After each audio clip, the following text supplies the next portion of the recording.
Christian, the school bus is here. You gotta go. Come on. You don't have time. Come on, you're late. This video sponsor is Magic Spoon.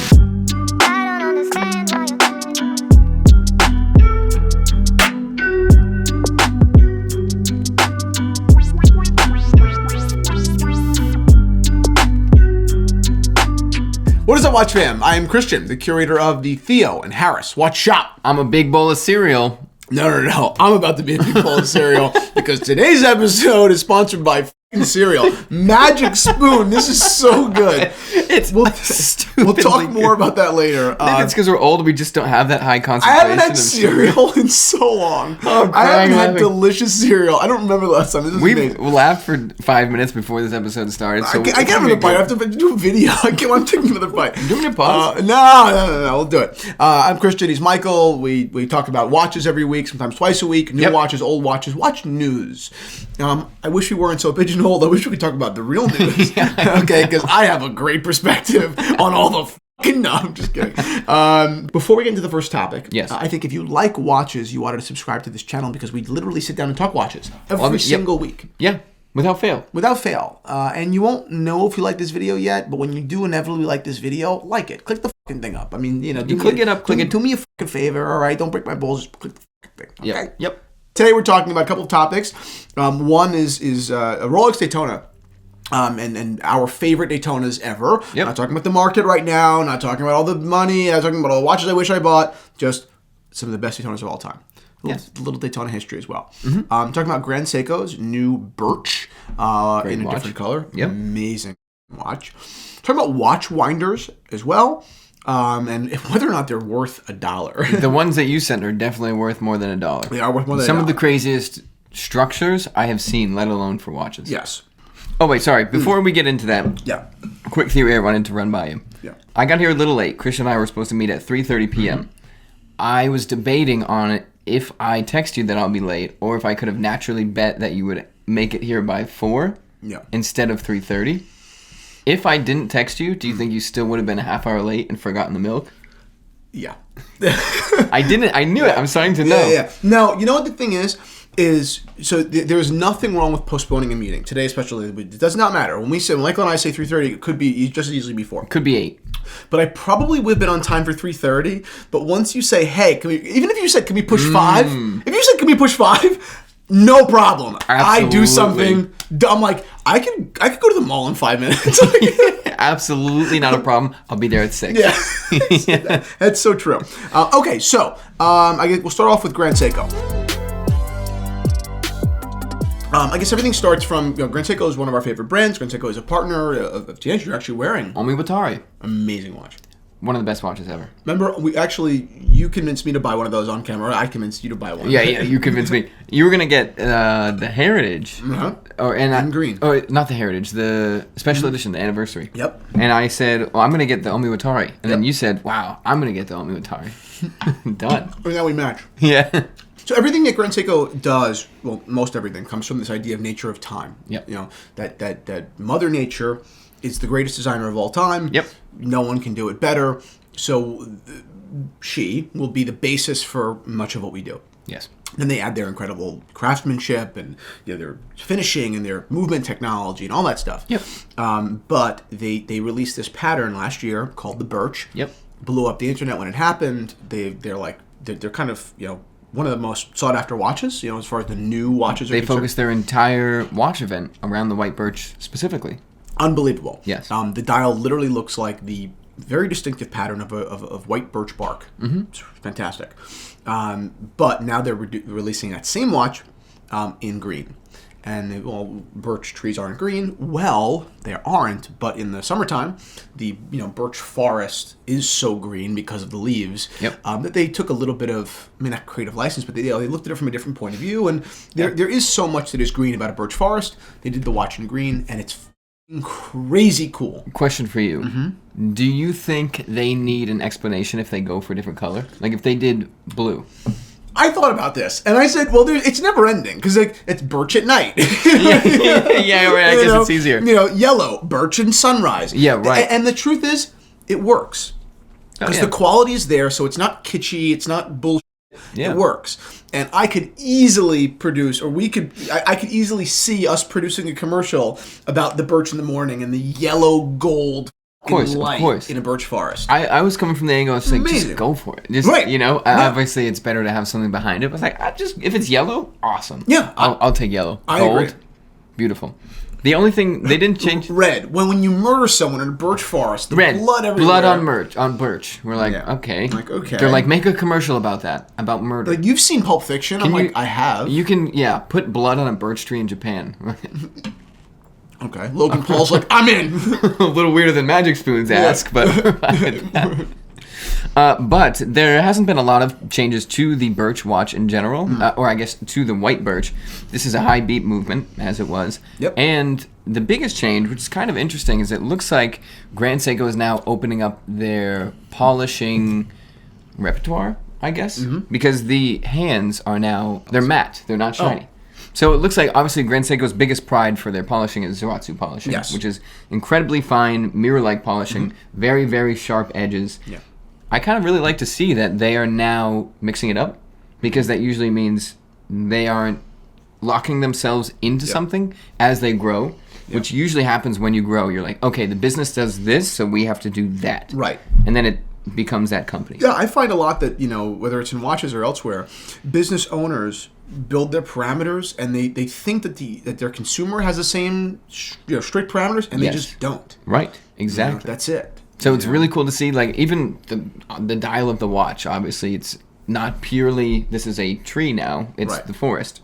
Great. Yeah. I would hate to see, I don't know, the next iteration being the white birch 2, and it's only an internal upgrade. Right. I really like that. I agree. Like we change polishing, we change color, we change it. Yeah, when they do change, movement, that should not be the headliner. The headliner should be, it's another take on it aesthetically. Yep. And yes, we also added a new movement. And the new movements are incredible. And the movements are incredible. And there should be a ton of, marketing behind that stuff, of course. Yeah. But they do so well with aesthetic differences, because it's not, I think the word I'm looking for is, I was going to say flippant, but it's not quite the word. But, they're not lazy at all. Like, they don't just throw around like, oh, this is the new watch. Where like Tudor does that, right? Yes. And I like Tudor a lot. It's it's not even fucking Tudor's fault. It was watch publications. They treated new Black Bays as if they were new watches, or like really interesting new watches. No, it's just a fucking same watch in green. It's the same watch in blue. Who cares? Relax. Right. And it wasn't even Tudor's fault. Whereas Grand Seiko, when they introduced something with a new color or with new whatever, a lot went into this, and it makes logical sense. It doesn't seem like the big names behind the yes, this goes, and no, it doesn't, get nervous. Agreed. You know what I mean? They're like, green, different polishing, cool. What I say about Grand Seiko a lot, and I think this is a really, it's a really smart way, not a really smart way of putting it. It's really like succinct, and it definitely gets the message across. I don't know of another company that works for your money harder. No one works for your $8,000 as hard as Grand Seiko works for your $8,000. Yeah, the same thing goes for $10,000 and $5,000. It's unbelievable if you go through their catalog. Yeah. And it's I'm not biased. Like I'm not. We've had great experiences with the brand. We're corporate partners with the brand. But they, I don't even necessarily know if they will see this video. And I could be critical, and it does not matter. And they just do a great fucking job. And you know what? When your work is great, you don't have to come down on your partners as much. You don't need to watch them as much, and be critical and say, well, did they misstep? Because they know their fucking work is great. What is someone going to say about this watch that's even remotely negative? Right. Whereas if you shill a product, you have to really rein your partners in tight and say, hey, this is the brand speak. We're going to watch, Give us timestamps of every time you mention the brand. Exactly. So that says a lot about the brand. Yeah. All right, so next subject is watch winders. This is, I feel like you wrote this script. I would love if you spoke for 30 seconds while I eat cereal. Yeah, eat your cereal up. Make sure you chew a little louder, too. This is, what was interesting is I was going through the live, you wrote the lives, and I was like, this is a perfect Christian moment to write the lives, because these are obscenely priced watch winders. One of them going for over $100,000 covered in ostrich leather. I think it was alligator or alligator leather. I did. Oh, it's definitely alligator, which is insane, and especially because I think the point of this section is you asking if watch winders are even needed. Yes. Right. Yes, and these are my default options. Yeah, you're like, is it $100,000 expense? Is it worth it? Also, I had someone ask if you have any good recommendations for a watch holder, not a winder. And I said, well, we sell a few. Yeah. Okay, so first of all, we do not sell a watch box. If that's what you're asking. Mm-hmm. We could, we should, we don't. We just don't. But we do sell watch rolls, and they're fantastic. 3-piece rolls, 5-piece rolls, I believe, and then one as well for travel, which I think the one is just as useful as anything else, because when I travel, I try to only bring 2 watches to keep an eye on shit. Yep. One on the wrist, one in a beautiful leather pouch called our Sienna pouch. Yep. And that's it. So I love that stuff. But as far as watch winders are concerned, you don't have many mechanical watches, right? No. You have your Datejust as your only automatic watch? Datejust, now I have a Bostock.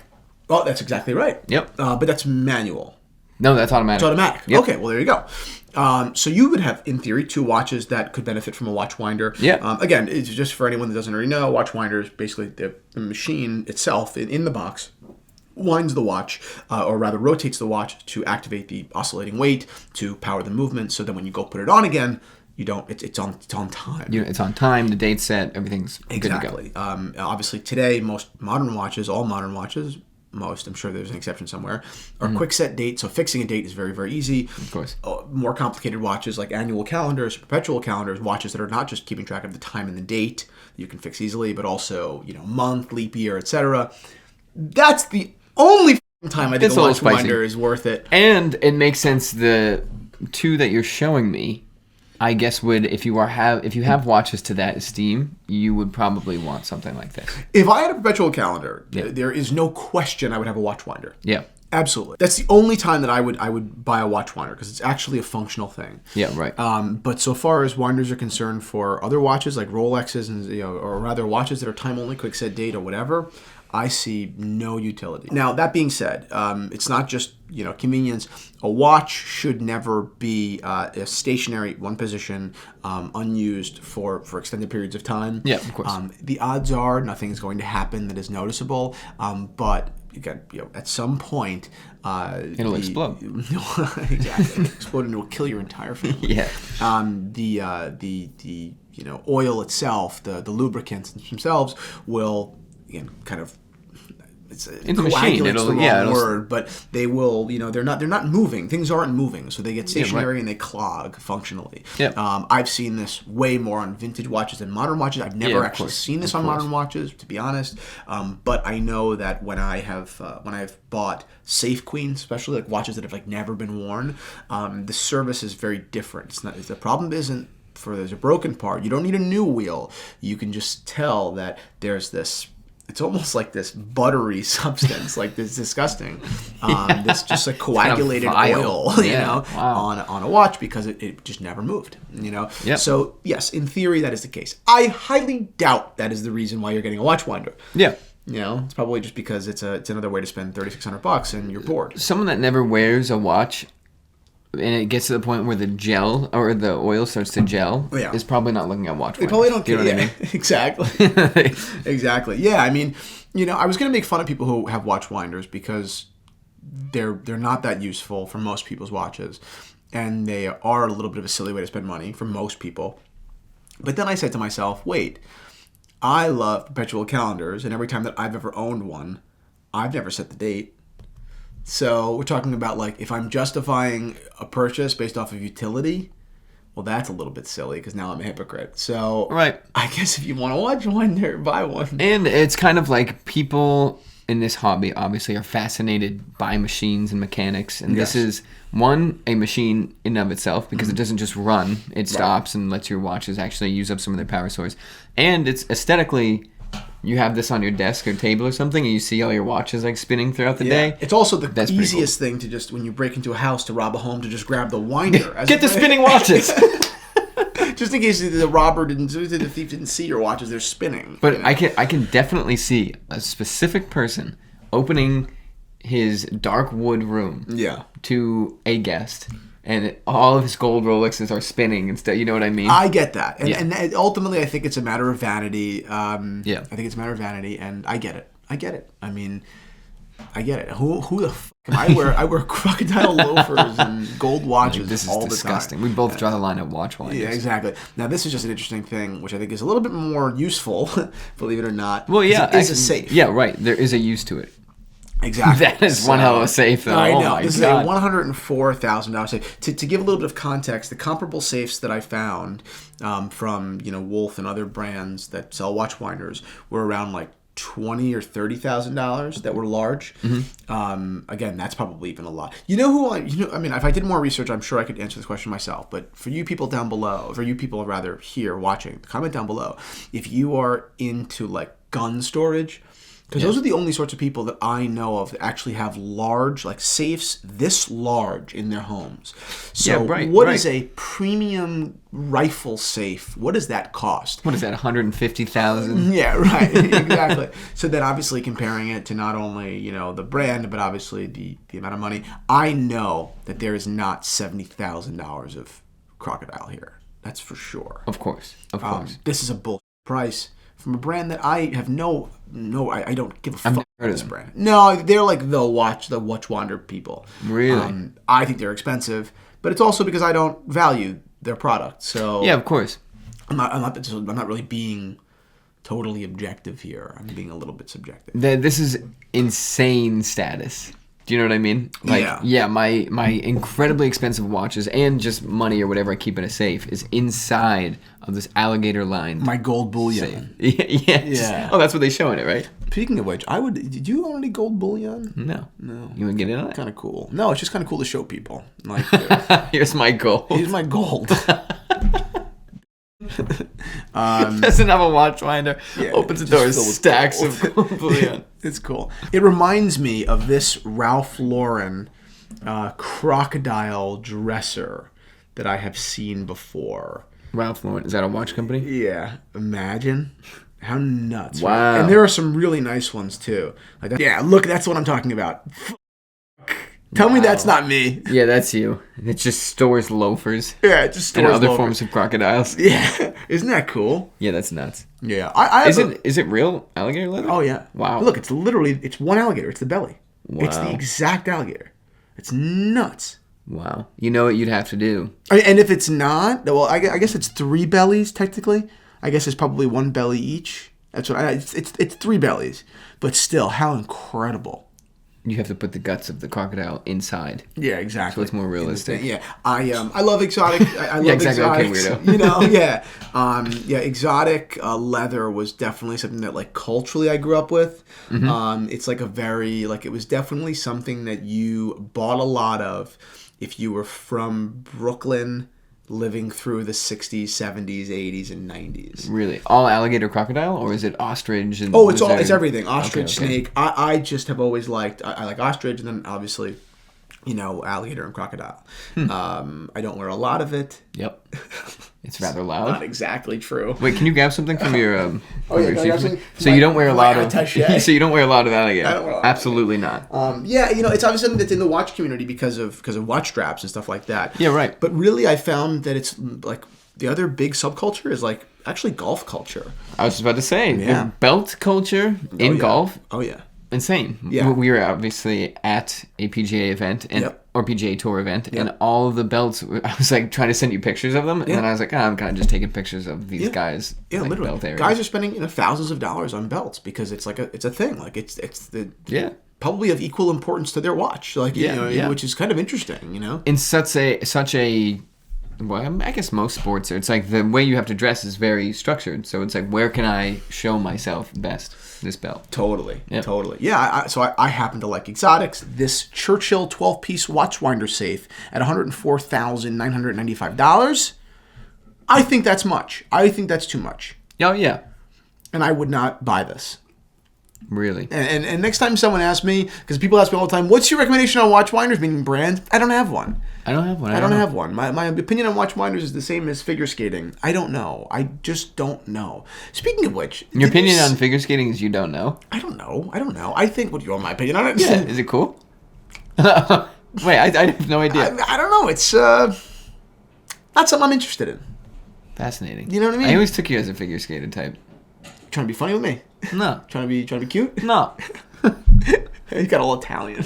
No. No, what do you mean? I know it's the only way I know how to speak. Hey, you would have bunch of mozzarella. A big old bat of mozzarella buck you on the head. That's not nice. All right, before we get into one more watch topic that I think is really interesting, yes. Which is the return of a watch legend, Jean-Claude Biver. The king, debatedly? One of the kings of watches in the watch industry. A quick word from our sponsor of today's video, which is Magic Spoon. Oh. Can you hit me with some more cereal? Because I am... You want some more cereal? Oh, yeah. When we gotta get to school, I'll drive you. We're gonna miss the bus. Stop patronizing me. Just because I want cereal doesn't mean I'm a child. Tell me when, honey. Well, yeah. Go. All right, so long story short, if you are like me and constantly like to relive your childhood, and when you have the time, sit down and eat a box of cereal. you know, sometimes it's between work. Sometimes it's between work, like we're doing right now. Yep. But sometimes when you've got an hour to kill, watch some cartoons. Why not smack a box of cereal? Well, why not watch an episode of TV and literally just wreck for me, a box of cereal from regular human beings, maybe a bowl of cereal. A nice serving. I have not regularly enjoyed cereal, meaning like on a regular basis, in a long time. Mm-hmm. Magic Spoon, this cereal is unbelievably delicious. I am so not kidding. I hope that all of you order the cereal just to share in my enjoyment. It's pitched as a cereal for adults, not in taste though. I feel like taste would be the first thing you think of, like, oh, it's gonna taste like bran flakes or something like that. It's just high in protein, but it tastes like your childhood. There is not really a whole lot of difference there. But 13 to 14 grams of protein per serving. The last time I tasted this, experienced this sort of childhood taste in my life, I was a child, and I hadn't thought about money yet. I hadn't thought about responsibility yet.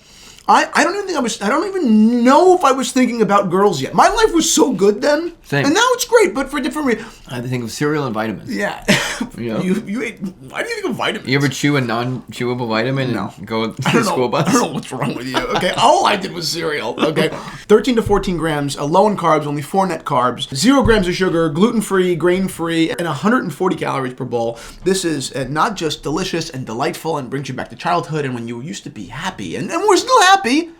But when you used to be maybe a little bit happier in a different kind of way. No one's saying when the camera shuts off and the lights go dark, we're different people. Right. No one's saying that. Right. But right now, I am a much different person because I'm eating Magic Spoon, and this is delightful. And thank you guys for sponsoring this video. Yes. I am literally having a blast eating your cereal. I highly recommend you guys go right now and buy Magic Spoon. Click the link down below to get $5 off of your variety pack, which is what I have here. I've got like a bunch more boxes to eat, to be honest. It's so fucking good. It really is. It's so good. And Magic Spoon is so confident that you will like their cereal because it's cereal. It's unbelievably good. There is a 100% money back guarantee if you are not happy with your cereal. If you don't like your cereal, I'll give you money back. You're going to like the cereal. It's absolutely delicious. You know what? We'll circumvent it. If you don't like a cereal, give this guy a call. I'm literally... He'll take it for you. In between now and the next take, when we're going back into watch conversation, I'm going to make Michael sit here and make normal people conversation with me so I can continue eating my cereal. I poured you a full bowl. I wasn't joking. For that. Yeah. Anyway, thank you to Magic Spoon. I highly recommend you guys go and buy your variety pack again, $5 off with the code Theo and Harris.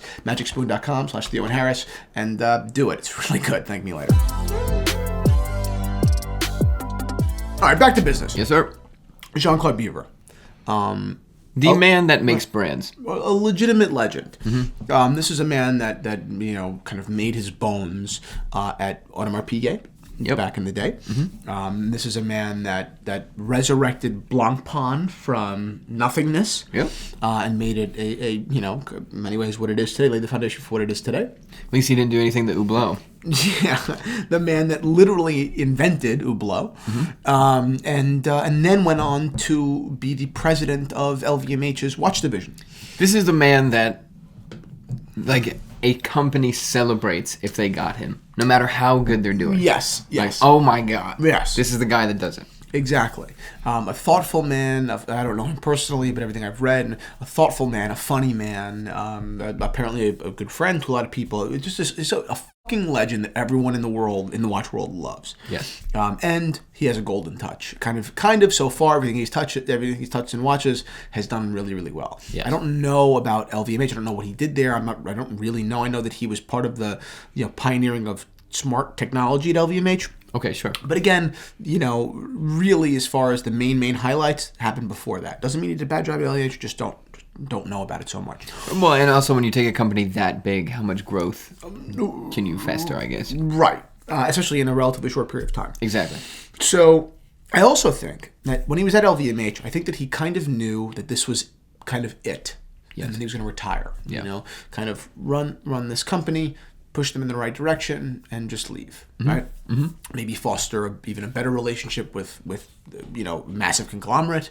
Whatever. Touch some cool brands and leave. Yep. And he's been out of watches for a little while now. A couple of years. Mm-hmm. But now, at 72 years old, he just announced that he's getting back into the watch industry, not with a brand, but with his own brand, something that he has never done before, right? A brand, basically a family brand, right? With him at the helm, and apparently with family in important strategic positions. Apparently, a lot of members of his family are passionate about watches. They're knowledgeable, obviously. Well, not obviously, but trustworthy. Mm-hmm. And this seems to be what in theory would be his last big move. Don't you think it's crazy someone would take a leadership role that big at 70? It's what do you mean? The past few presidents. Oh, that's true. It's incredible. 70 years old, you have your own watch company. Yeah. Wow, I can't imagine doing anything bigger. Yeah, exactly. So he announced this on a radio show. He actually suffered a pretty bad bicycle accident. Wow. And I suppose it caused him to do some reflection, some introspective thinking, and decided that in the last couple of years since his retirement from the watch industry, from LVMH, he's missed horology. He's missed the watch industry. Fascinating. No doubt. Do you think you would have a big revelation if you got in a really bad accident? No. I feel like if you crashed your car and it flipped over and exploded, you would crawl out and call me about the phone call you're on before the car. Oh yeah. Yeah, so it's what you want to do. 100%. Yeah. I grew up in a family, kind of back to like crocodile stuff. Like a lot of who I am is definitely informed by where I come from, and I grew up in a family where you don't retire. It's not really a thing. You kind of work until you can, and obviously a lot of those last years you're kind of pretending to work. You're not really so much a valuable member to the company that you own. You're not a blacksmith at 90 years old, right? You're probably not that valuable to whether it's a restaurant or a car service, whatever it might be, or car service. But you go, you get dressed, and you have a level of, responsibility. Yeah, and in theory, it keeps you young. And I can say, in the culture that I grew up in, old people, not that old.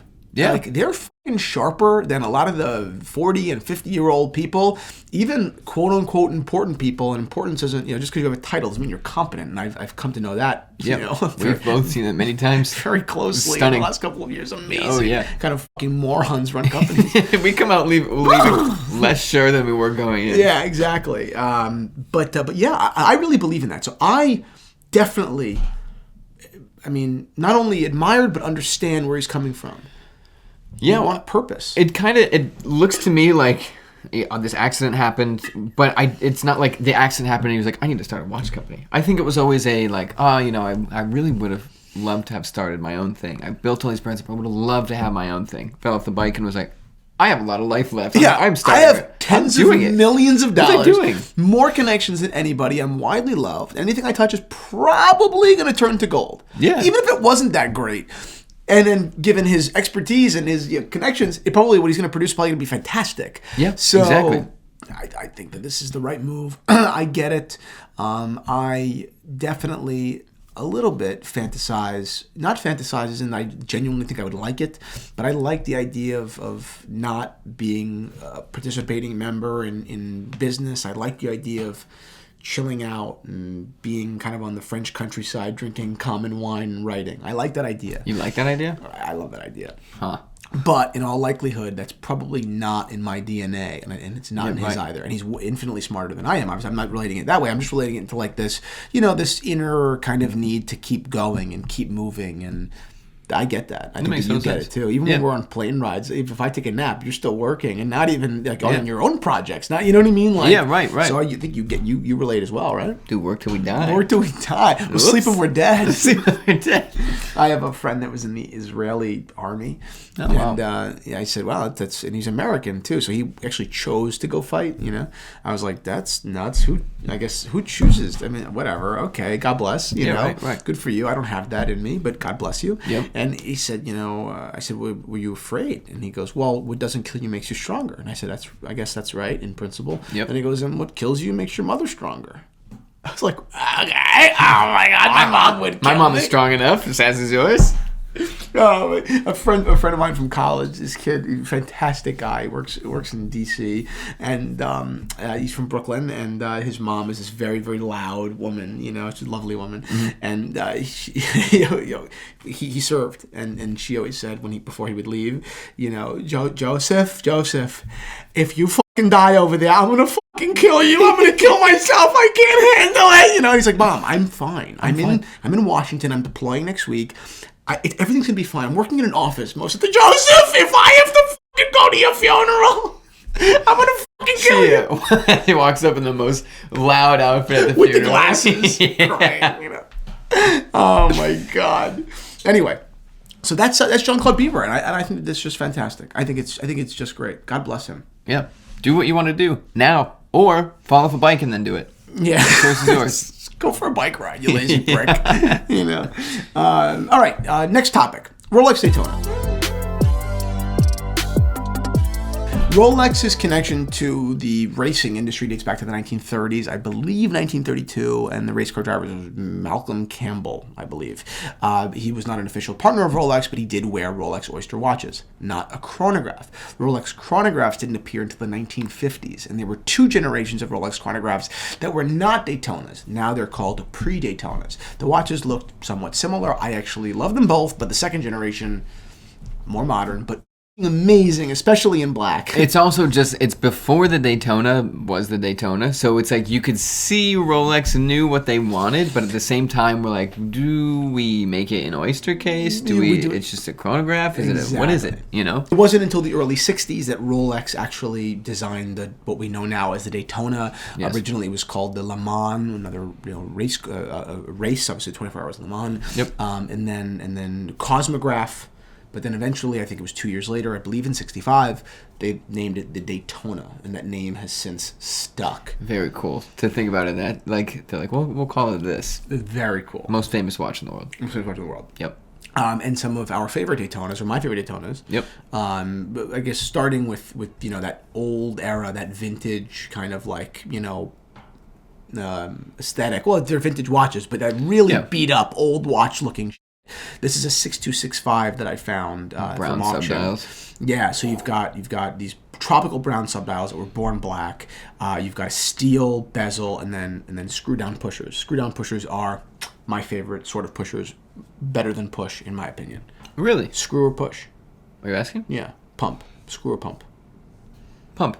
Really? Are you just saying that to? No, I'm thinking for convenience. It would be because I'm never gonna use you're it. such an asshole. Why? Convenience. Who the cares? What? Who cares? You know, knowing it would be. What am I gonna do with a chronograph at the end of the day? Time, Forget pasta, it. I'm done and with tea. you. No. So I have to push it like this. Unscrewing. I'd also feel like a jerk unscrewing my Daytona to start a timer for pasta. Do you know what I mean? I would just set an alarm on my phone. But then why would you get a chronograph? Because it's fun, okay? What's the fun? You can't use it. If you wanted the time, you would use your phone. Of all people, you'd never unscrew it too. You'd always keep Forget it. How about you guys? Push or pump or screw down? Because me, it's screw down, as you can tell. Because the next watch I picked out, very similar watch. Yep, brown again. Screw down pushers because they're much better than pump. Brown subdials, and this time a 6263 reference, which means it has a acrylic bezel, black. And I think that the contrast there is out of this world. The brown subdials are insane. Oh, these are especially next to the black. Oh my god, yeah, crazy good. I would just love to see a Daytona with brown subdials in this form. I know, isn't that gorgeous? Oh yeah. Another watch again. This is pump. I don't think it nearly has the class or style or taste, but but at the same time, neither do I. But again, this is more of a chocolate brown. I like patina. As you can tell, I like patina. Yeah. I think that just that warmness, that richness of the brown is more interesting and more appealing to me than stark black. It's immediately yours, and it's something you can't replicate. It's different. Yeah. Exactly. You find a used vintage watch with crazy patina, That's it. You don't keep looking. Right. Because there isn't another one. That's it. That's the best part about it. I think that this is a fantastic watch. This is obviously a Paul Newman. Back when Paul Newmans were introduced, obviously they weren't called Paul Newmans, they're called exotic dials. It wasn't until the 90s, I believe, when Paul Newman was photographed wearing an exotic dial Rolex Daytona that it became called the Paul Newman. This is one of them. They're very easily recognizable. Drive carefully. Me. And then the other one from his wife. Slowly drive drive you. The second one just... This is a very early Daytona that I thought that you would love very much. This is a pulsation dial, steel bezel, pump pushers. That's a U watch. Yep, 100%. Why do you say that? Because it's boring. No, it's beautiful. It's beautiful. I just felt like you would like that. 100%. Maybe it's because it's like all white. I don't know. Yep, that's what I figured you'd say. Yeah. But I think that's very, very cool. I think it's beautiful. Gorgeous. Yeah. Pulsation dials, not just manufactured by Rolex, but by a bunch of brands, were manufactured upon request. Generally by like physicians that were looking to measure people's heart rate, which is super cool. That's so cool. Yeah, it is. We don't have a job where there's a cool reason for us to wear a watch. No. Our job is to like watches, but a doctor having a pulsation Daytona. I also find that doctors now are like some of the least stylish people. When's the last time you looked at your doctor and said, "Wow, I want to look like you"? Yeah, probably never. I know. No, I'm sure there's like this dashing doctor out there. It's like, oh yeah. Pull down your pants. Let me laugh at your penis. That's why we hate them. That too.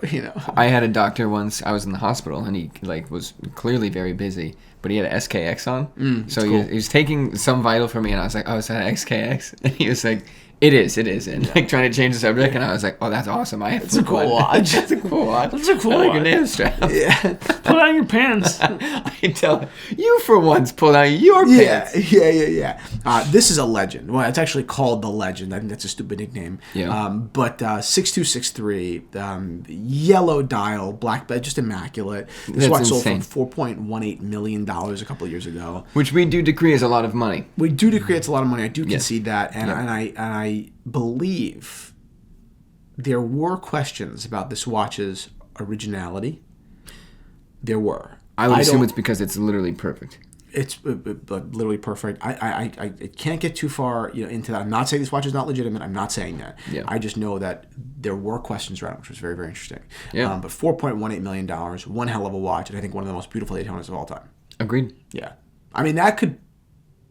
Naturally, that could probably be a 1-1. I could actually probably. That is a watch you get, and you have to. It's almost unless I'm doing something that will break the watch. Why would I ever wear any other watch? Why would I take this? Why would I wear this watch instead? Agreed. And then finally, I love the Platinum Daytona. I think it's amazing. Oh, yeah. Chocolate brown. It was the first Daytona to feature ceramic bezel. That platinum ice blue. If you've ever worn a platinum Daytona, they're so fucking heavy. So I love the Daytona. It's not a watch. Would you buy one? I mean, fuck the hype. Retail.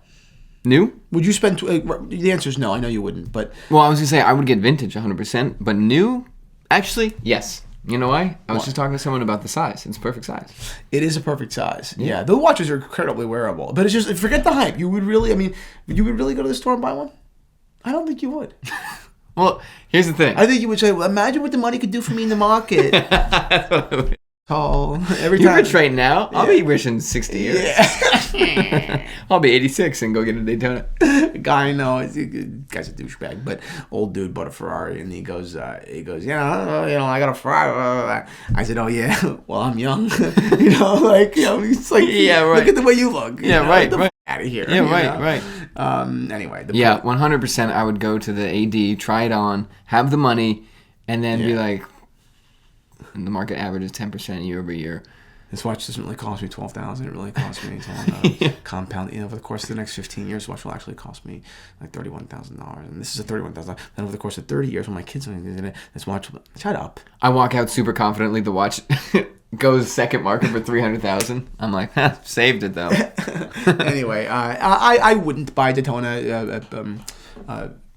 Everything else aside, I've had opportunities when they weren't that hot, and I didn't buy one. I love the Daytona. I'm not saying I wouldn't buy one at one point, but at this moment, it's not a watch that I would want at retail. Now, that being said, the Platinum, I would be much more likely to buy the Platinum Daytona at retail, which is like $70,000, than I would the new Daytona at 11 or 12. Really? Or 14. Much more likely. Wow. Yeah. I personally, I love that precious metal shit. I love the weight. Yep. I am stupid. I am a caveman. I love the weight.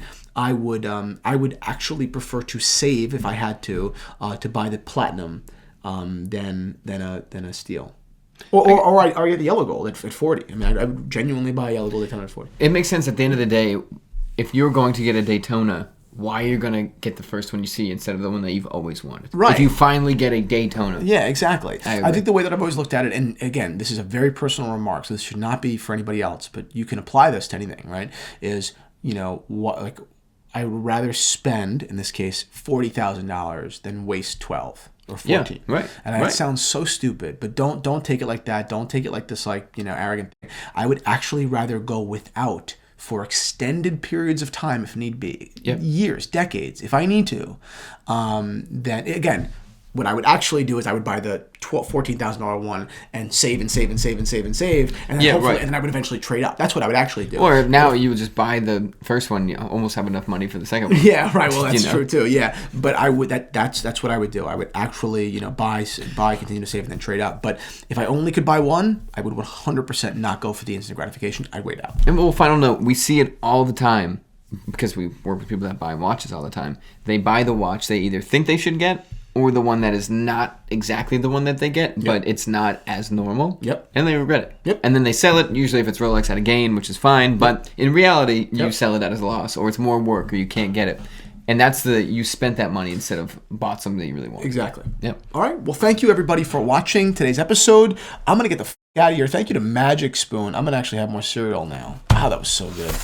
Thank you for Magic Spoon. Thank you to everybody. Subscribe to this channel if you love watches. Like this video if you actually liked it. Yeah. And comment down below with your thoughts on pump pushers or screw down. Yep. And one makes you smart, one makes you dumb. Yep. I'm not saying which one. Yeah, me neither.